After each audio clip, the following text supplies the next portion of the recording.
So okay, naka-trouble na ba kayo ng ganito na napalitan na lahat dahil nasira dahil dito? Ito yung pinaka masaklap na pagka-overheat dahil dito. So kailangan hindi kayo palit ng coolant, dapat yung magandang coolant din ipapalit nyo pag kayo ang palit ng coolant. Tulad nito, try natin dahil dito nag-overheat tong motor na to. Lagi siyang lumalabas yung indicator ng temperature. Yan ang binuhusan natin ng tubig. So ayan, napuno siya. Pero dito hindi siya lumabas. Yan. Walang lumabas dahil barado. Yan yung tubig So yan, tatapon natin So yan, dami. So ngayon tatanggalin natin tong hose. Titingnan natin dahil dito nag-operate yung motor. So ayan, hugutin na natin.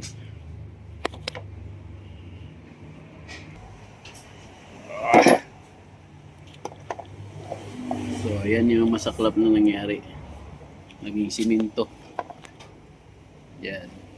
Napalitan na lahat. Pero overheat pa rin. Nasira lahat. Pati yung tube. Yung papunta sa yung nakalagay sa head. Yung bypass niya. Sira. So dahil dito, yan barado.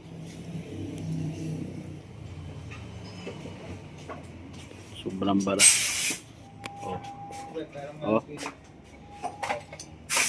Kapal.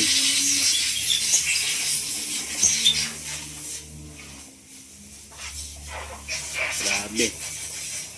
So, ayun. Papalitin ng aftermarket.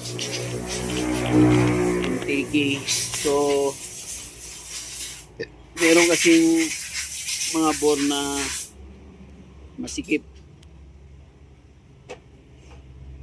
Yun, dapat malalaglag siya para hindi madali mag-overheat pag mga aftermarket. Smooth. Ayan Wala na doon sa post. Comment dito na wala na mo dyan. Dinilis niya. Natakot siguro niya Ayan So, yan. Kailangan natin ng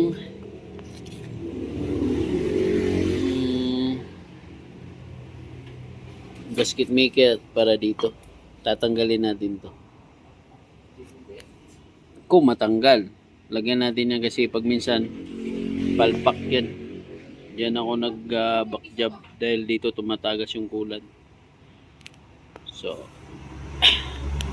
kailangan mahulog siya pag naglagay kayo ng mga ganitong aftermarket. Malalaglag siya. Kasi pag hindi malalaglag yan, masikip, overheat yan. Ilang buwan lang yan, balik agad sa inyo yan. So, yan. Salpakan na yan doon. Daklik. So, yan. Ito na yung sinasabi ko.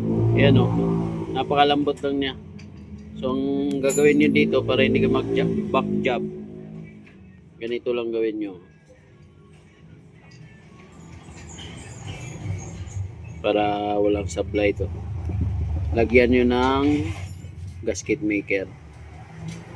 Basta kahit anong gasket maker, basta lagyan nyo para sigurado hindi tatagas yung coolant.